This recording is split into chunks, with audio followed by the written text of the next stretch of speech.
Pre-evaluation sa Lapu-Lapu City evaluation team mi clamp sa motorsiklo nga mikuha sa tanum sa karaan og mi ticket sa mga sakyanan nga mi parking sod sa 1.5 meter easement gikan sa National Road.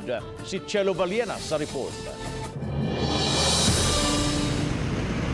Usa ang motorsiklo ni Bobby Minion nga giklamp sa mga sakop sa City Traffic Management System kon CTMS sa Dakbayan sa Lapu-Lapu tungod kay giparking nga kilid lang gyud sa ML Quezon Highway sa habig sa Barangay Ibu.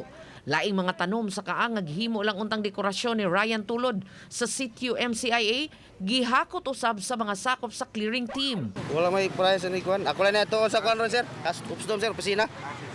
Sa naong na naligo ko balik to Padayong ba. Dadak pa naman.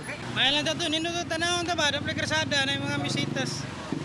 Yawam tayo may mo kay may ilang kuan. Nagkalain-laing estruktura nga nagbarog kilid gyud sa National Road, gitabangan og pas-an sa clearing team aron ikarga sa gidaan nilang dump truck.